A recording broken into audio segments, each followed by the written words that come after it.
Cinta bisa membuat seseorang kuat, cinta bisa menjadi motivasi untuk memperbaiki diri, selalu ingin melakukan yang terbaik dalam hidupnya, dan terbaik untuk orang yang dicintai. Tapi cinta juga bisa membuat seseorang jadi lemah, yang dilihat hanyalah hal-hal baik dari orang yang dicinta, sedangkan hal-hal negatif diabaikan, buta hingga membuat seseorang jadi lemah. Lalu bagaimana kalau ternyata perasaan cinta itu bertepuk sebelah tangan? Halo orang-orang baik, terima kasih sudah klik video ini. Selamat datang lagi di channel The Purbas. Apa kabar kalian hari ini? Semoga kalian dan keluarga selalu sehat ya, rezeki berlimpah, dan segala urusan lancar. Kalau ada yang sedang sakit semoga cepat sembuh, dan kalau sedang ada masalah pelik, semoga segera ditemukan solusinya. Di video sebelumnya, saya membawakan kisah tentang Su Xiangmao, pria muda dan sukses yang hancur hidupnya karena cinta buta. Di video kali ini, kita akan berkunjung ke Portugal. Karakter si pria dalam kasus ini kurang lebih sama seperti Su Xiangmao, entah termasuk kategori pria baik, pria lugu, atau pria bodoh, nanti coba kalian tentukan sendiri di akhir cerita.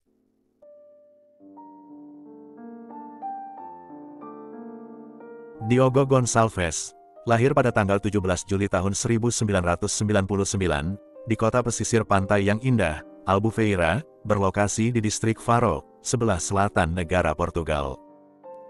Dia adalah anak sematawayang dari keluarga sederhana, yang menggantungkan mata pencarian dari sebuah toko souvenir di pinggir pantai, jadi pada dasarnya, pendapatan keluarga ini sangat dipengaruhi oleh musim liburan dan jumlah turis yang mengunjungi kota Albufeira. Diogo sejak kecil dikenal sebagai anak yang sopan, sederhana, rendah hati dan ramah. Dia unggul secara akademik di sekolah dan memiliki ketertarikan dalam bidang komputer, bermimpi suatu saat bisa berkarir di bidang IT.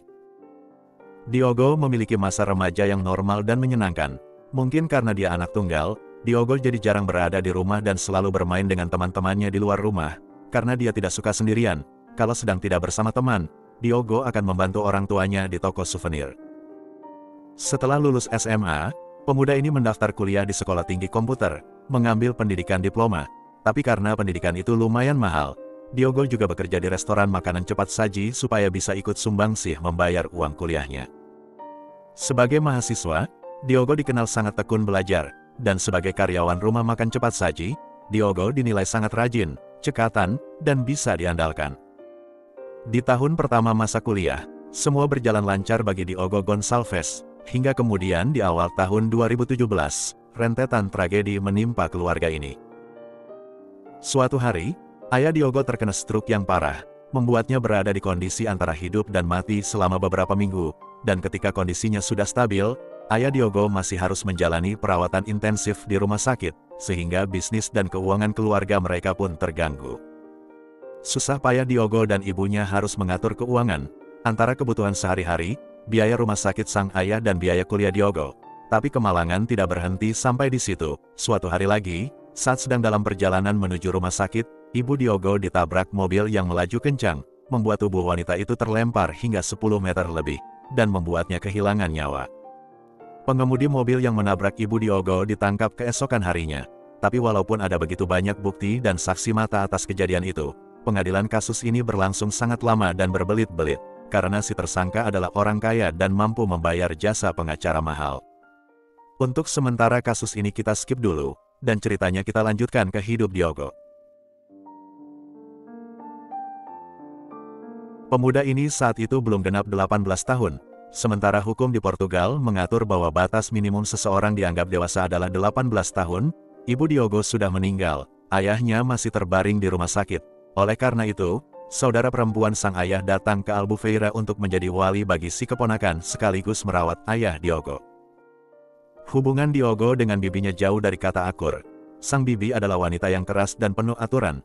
Sementara Diogo saat itu sudah hampir memasuki usia dewasa dan bisa mengurus dirinya sendiri. Setelah ulang tahunnya yang ke-18, Diogo langsung keluar dari rumah orang tuanya dan memutuskan untuk hidup mandiri.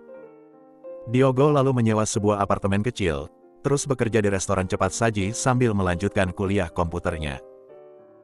Pada tahun 2018, Diogo menjalani kerja magang di sebuah resort dan spa terbesar di kawasan pariwisata yang ramai. Skill komputer Diogo sangat diperlukan dan dihargai oleh manajemen, sehingga walaupun Diogo belum meraih gelar diploma, atasannya langsung menawarkan posisi karyawan tetap kepada Diogo. Sebenarnya saat itu Diogo juga ada tawaran kerja di beberapa tempat lain, tak hanya di Albufeira, ada juga teman dan kerabat yang menawarinya kerja di kota lain di distrik Faro. Namun Diogo menolak banyak kesempatan untuk karir dan penghasilan yang lebih tinggi, karena ada seseorang yang membuatnya bertahan di resort dan spa itu.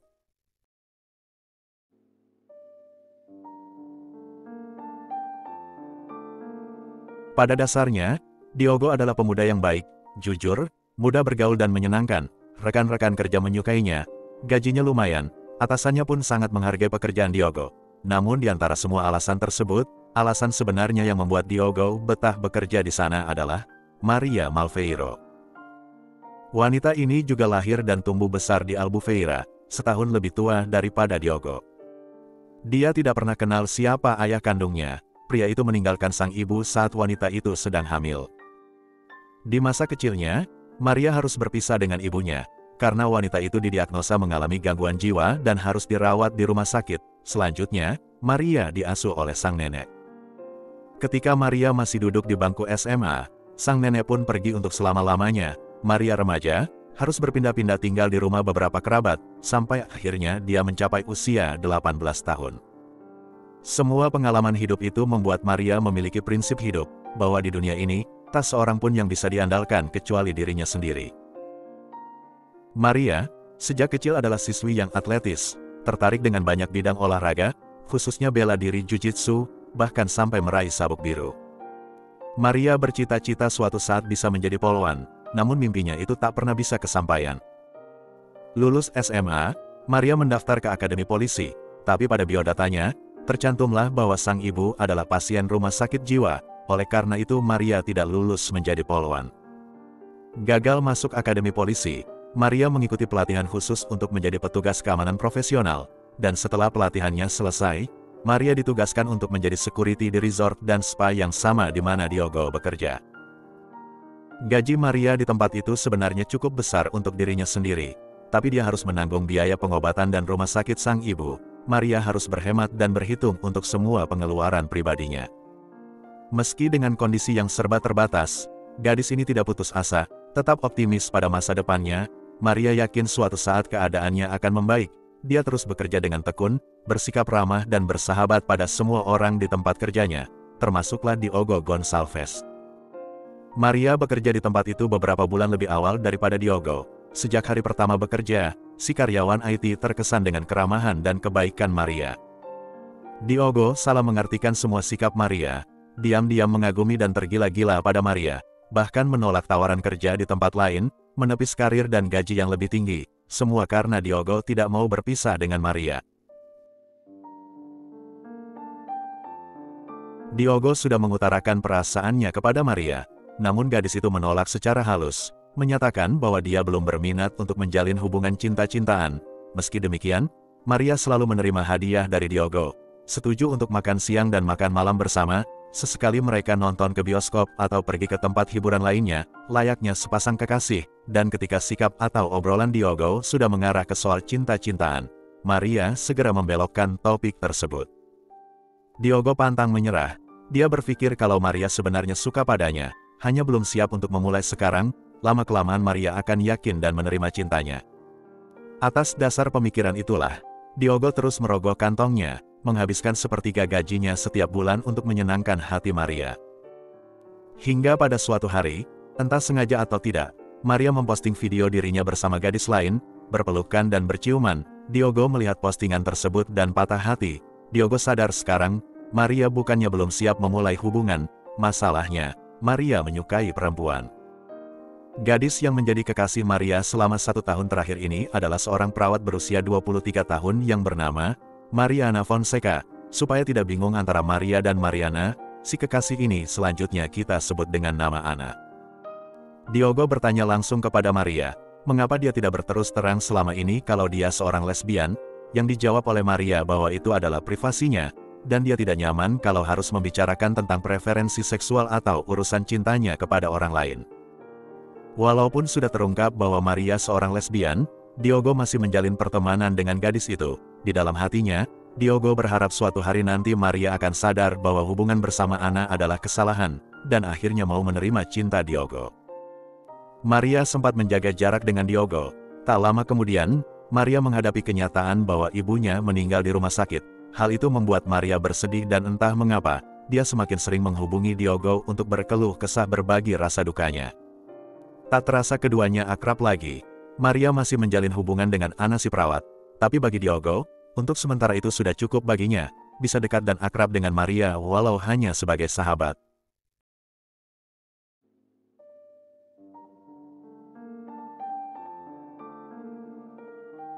Di awal bulan Januari tahun 2020, persidangan kasus kecelakaan yang menewaskan ibu Diogo yang terjadi pada tahun 2017 yang lalu, akhirnya mencapai putusan final. Si pengendara mobil dinyatakan tidak bersalah. Kematian ibu Diogo ditetapkan sebagai kasus kecelakaan, namun pengemudi mobil diharuskan membayar ganti rugi sebesar 100.000 euro kepada ahli waris korban, dalam hal ini yaitu Diogo.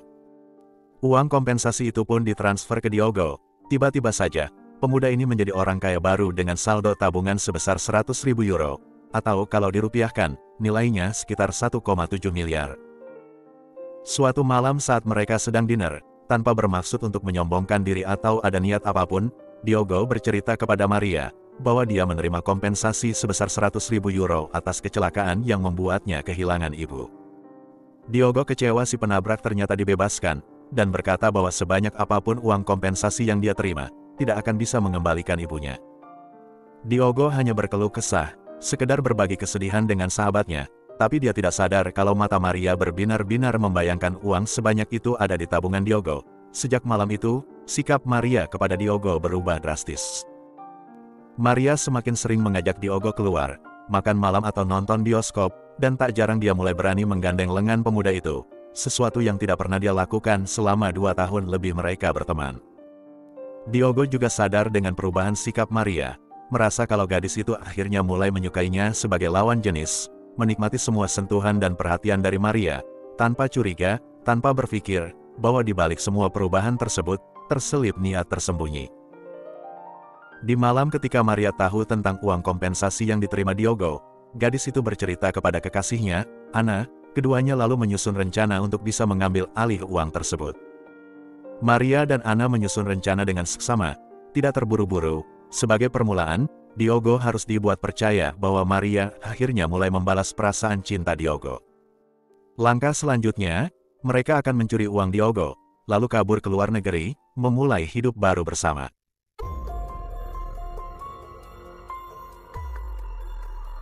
Pada tanggal 20 Maret tahun 2020, Maria berkata pada Diogo bahwa dia ingin makan malam romantis di rumah pemuda itu. Maria merasa kalau sudah saatnya bagi mereka untuk meningkatkan hubungan ke jenjang berikutnya sebagai pasangan.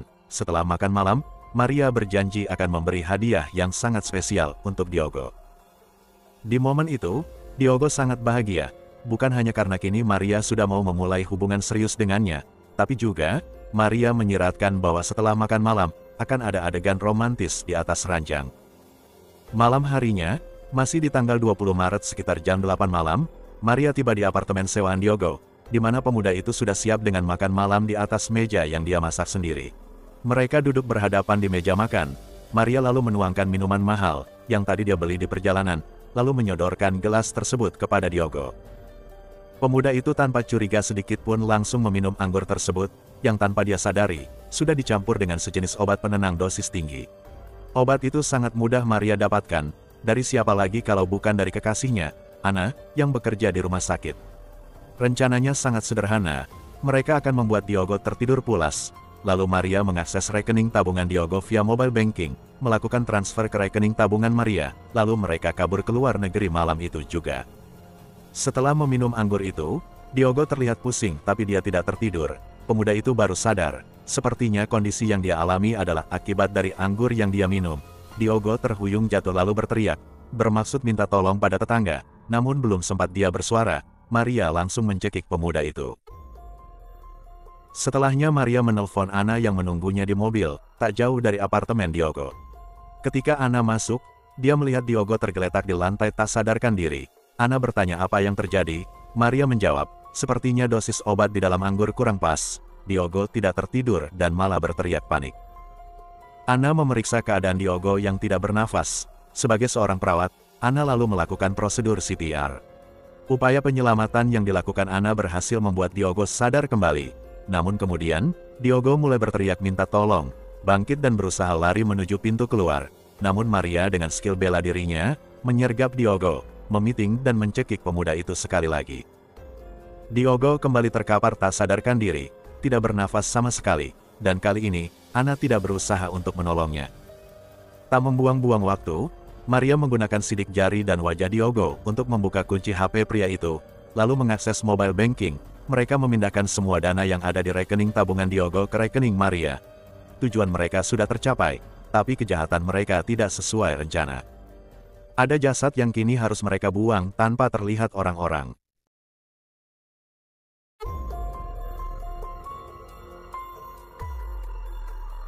Pembunuhan itu terjadi pada hari Jumat malam.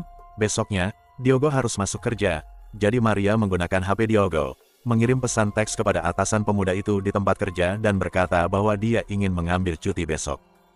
Maria dan Ana harus mengulur waktu selama mungkin supaya orang tidak sadar bahwa Diogo sudah meninggal, dan supaya mereka punya lebih banyak waktu untuk mengurus jasad Diogo.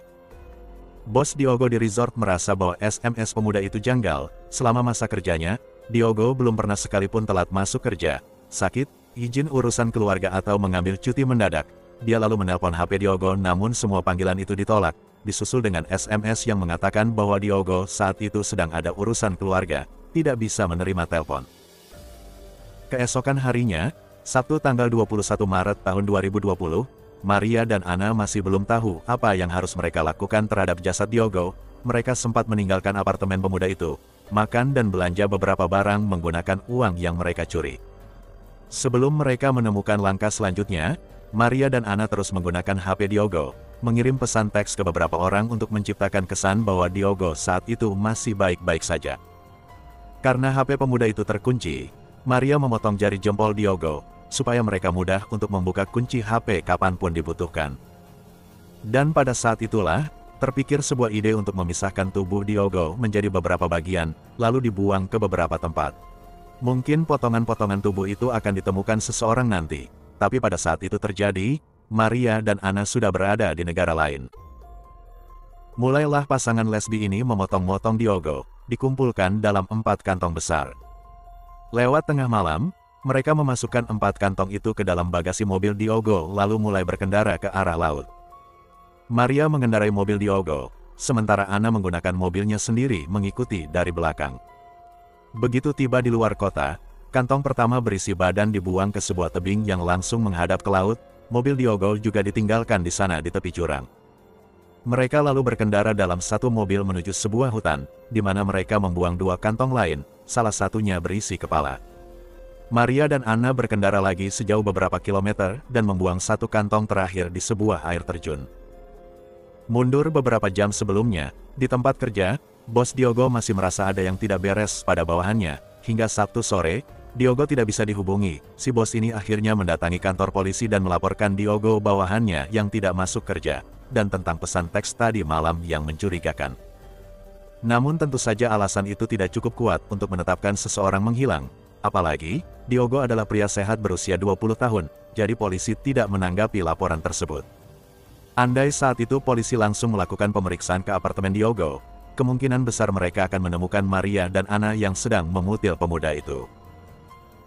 Keesokan harinya, Minggu tanggal 22 Maret tahun 2020, atasan Diogo kembali mendatangi kantor polisi dan membuat laporan kedua. Kebetulan saat itu ada laporan dari pengendara mobil yang melintas di pinggir kota, melihat ada mobil terparkir benar-benar di tepi jurang, namun tidak ditemukan siapa pemilik atau pengemudi mobil tersebut.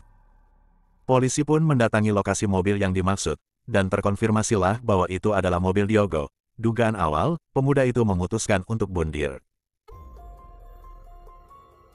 Pencarian terhadap jasad Diogo pun dilakukan di area tersebut. Beberapa jam kemudian, polisi berhasil menemukan Diogo, tapi tidak utuh. Rupanya kantong yang berisi tubuh Diogo, tersangkut di antara celah bebatuan, tidak langsung masuk ke laut. Di hari yang sama, Minggu tanggal 22 Maret tahun 2020, sekelompok turis menemukan kantong yang berisi kepala Diogo. Potongan tubuh lainnya ditemukan beberapa hari kemudian setelah dilakukan pencarian ke area yang lebih luas. Semua potongan tubuh itu pun disatukan, pemeriksaan forensik mengkonfirmasi bahwa jasad tersebut adalah Diogo Gonçalves. Kasus orang hilang yang sempat berubah menjadi kasus bundir, kini ditetapkan sebagai kasus pembunuhan sadis. Pemeriksaan pada apartemen Diogo menunjukkan bahwa aksi pembunuhan dan mutil dilakukan di sana, tapi tak ada satupun barang berharga yang hilang. Dompet, uang, HP dan semua barang milik Diogo masih ada di apartemen tersebut. Jelas ini bukan kejahatan perampokan yang berakhir dengan pembunuhan, mengingat kondisi korban yang dimutil, kemungkinan besar pelakunya adalah orang yang memiliki dendam kesumat terhadap korban. Para rekan kerja, teman dan keluarga memberikan keterangan bahwa Diogo tidak memiliki musuh, tidak melakukan aktivitas ilegal dan tidak terkait dengan kelompok mafia atau gangster. Tidak ada petunjuk mengenai siapa yang paling mungkin bertanggung jawab atas kematian Diogo. Namun pihak keluarga sempat menyebutkan bahwa Diogo baru saja menerima uang kompensasi dari putusan pengadilan, dan jumlahnya lumayan besar. Detektif melakukan pemeriksaan terhadap rekening tabungan Diogo Gonçalves, dan benar saja, seluruh uang Diogo sudah lenyap, ditransfer ke rekening lain atas nama Maria Malveiro.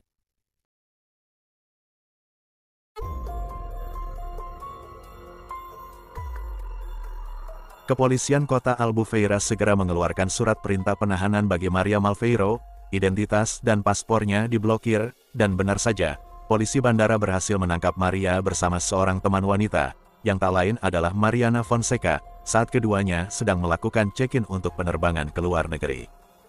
Pasangan kekasih ini benar-benar tidak menyangka bahwa polisi bisa melacak mereka secepat itu, bahkan sampai ke bandara, keduanya lalu dibawa ke kantor polisi kota Albufeira untuk menjalani interogasi. Maria yang ketakutan langsung mengaku bersalah dan mengklaim bahwa dia melakukan kejahatan itu seorang diri. Ana temannya tidak terlibat dan tidak tahu apa-apa.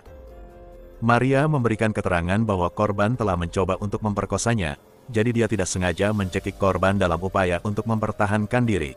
Pengakuannya ini tidak dapat diterima oleh detektif, karena berdasarkan keterangan berbagai pihak, sangat tidak mungkin bagi pemuda baik dan sopan seperti Diogo bisa melakukan tindakan tercela seperti itu. Histori komunikasi pesan teks antara Maria dan korban juga memperkuat argumen bahwa Diogo tidak mungkin melecehkan Maria. Alasan yang kedua, kalau hanya ingin mempertahankan diri, mengapa Maria menguras semua saldo rekening bank korban? Dan yang terakhir, dalam sampel darah korban, ditemukan zat sejenis obat tidur dosis tinggi, menandakan bahwa korban sedang dalam pengaruh obat saat dia dihabisi. Maria tidak bisa mengelak lagi.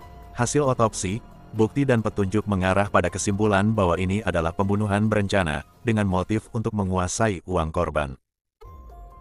Pada interogasi kedua, Maria mengubah pernyataannya, di mana dia mengaku bahwa memang telah berencana untuk membuat korban tak sadarkan diri, lalu mencuri uang di rekening korban, sama sekali tidak berniat untuk membunuh. Selanjutnya Maria menekankan bahwa anak temannya sama sekali tidak tahu tentang rencananya dan hanya setuju untuk ikut pergi ke luar negeri. Jelas sekali bahwa Maria berusaha untuk melindungi kekasihnya, namun sayang, Ana di ruangan interogasi lain memberikan keterangan yang berbeda. Ternyata, Ana tidak berniat untuk melindungi Maria dan mencoba untuk menyangkal keterlibatannya. Ana mengaku bahwa dia ditelepon Maria untuk melakukan CPR terhadap korban, tidak tahu menahu tentang rencana Maria yang sebenarnya. Sudah jelas bahwa kedua wanita ini terlibat dalam pembunuhan Diogo Gonçalves, tapi detektif masih sulit untuk menentukan peran masing-masing dalam aksi tersebut. Walaupun Maria bersikeras bahwa dia adalah pelaku tunggal, detektif tidak setuju. Bagaimana dia bisa melakukan mutil serapi itu tanpa pengetahuan anatomi, yang mana kebetulan, Ana adalah seorang perawat dan pasti pernah belajar tentang anatomi tubuh manusia.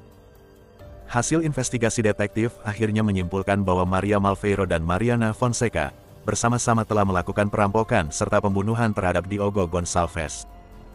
Detektif menetapkan Maria sebagai otak sekaligus eksekutor, sementara Mariana bertindak sebagai kaki tangan yang membantu Maria memutil serta membuang jasad korban. Sidang pertama kasus ini digelar pada bulan Februari tahun 2021, di mana keduanya masih dengan pernyataan masing-masing ketika berada di ruang interogasi. Maria Malveiro mengaku bersalah dalam perannya sebagai pelaku tunggal atas perampokan dan pembunuhan tidak disengaja terhadap Diogo Gonçalves. Di lain pihak, Mariana Fonseca mengaku bersalah telah membantu Maria membuang jenazah, tapi dia mengaku tidak terlibat perampokan dan pembunuhan terhadap Diogo Gonçalves. Sikap Maria yang awalnya sangat yakin untuk melindungi sang kekasih, berubah menjadi kekecewaan manakala dia mendengar pernyataan dari Ana. Sebulan kemudian, dalam sidang lanjutan, Maria mengubah pernyataannya. Sekarang dia mengklaim bahwa Mariana adalah otak dari rencana perampokan terhadap Diogo Gonçalves. Selain itu, Maria menyatakan bahwa temannya itulah yang memberikan obat penenang untuk dicampur ke dalam minuman yang diberikan kepada korban. Maria menambahkan bahwa temannya itu yang melakukan mutil terhadap korban, lalu mereka bersama-sama membuang potongan jasad korban ke beberapa tempat. Meskipun Maria telah mengubah kesaksiannya, pada bulan April tahun 2021, pengadilan memutuskan Maria Malveiro bersalah atas pembunuhan berencana, perusakan jasad korban, perampokan, dan pembajakan mobil. Hakim lalu menjatuhkan vonis hukuman penjara selama 25 tahun, tanpa ada kemungkinan untuk mengajukan pembebasan bersyarat. Mariana Fonseca sebagai kaki tangan, hanya divonis dengan hukuman penjara selama 4 tahun. Pengadilan menganggap bahwa tindakan Mariana yang sempat melakukan CPR terhadap korban, menunjukkan itikat bahwa dia tidak bermaksud untuk membunuh Diogo. Walaupun sudah divonis sangat ringan, ternyata Mariana cuma menjalani masa hukuman selama kurang dari 1 tahun dan mendapatkan pembebasan bersyarat.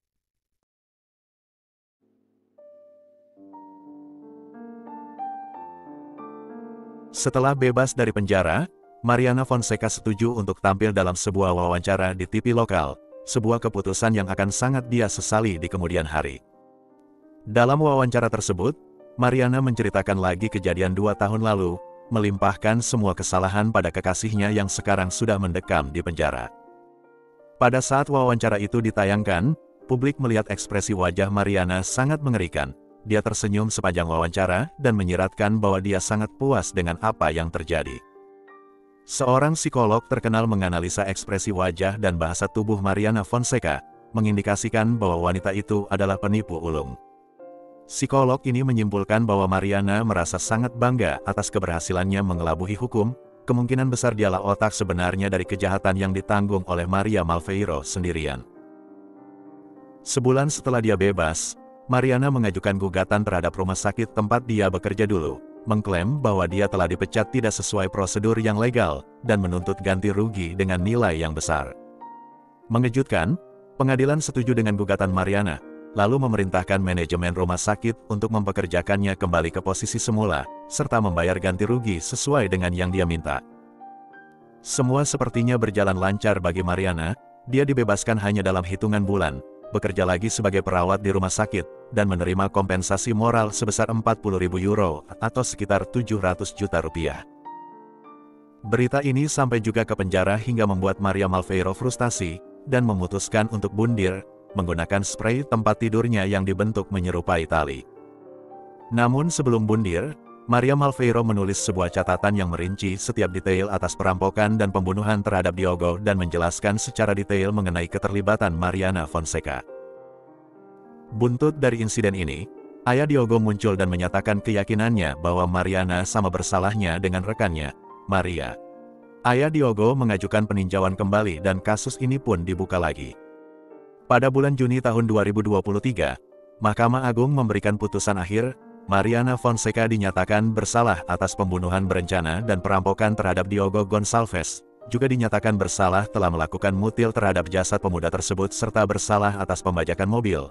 Pada akhirnya, Mahkamah Agung menjatuhkan hukuman penjara selama 25 tahun tanpa ada kemungkinan untuk mengajukan pembebasan bersyarat. Itulah tadi kisah nyata kasus kriminal kita hari ini. Coba sampaikan pendapat kalian mengenai kasus ini di kolom komentar. Terima kasih sudah menonton video ini hingga selesai. Jaga kesehatan selalu, dan sampai jumpa lagi di kisah nyata kasus kriminal berikutnya dari channel The Purbas.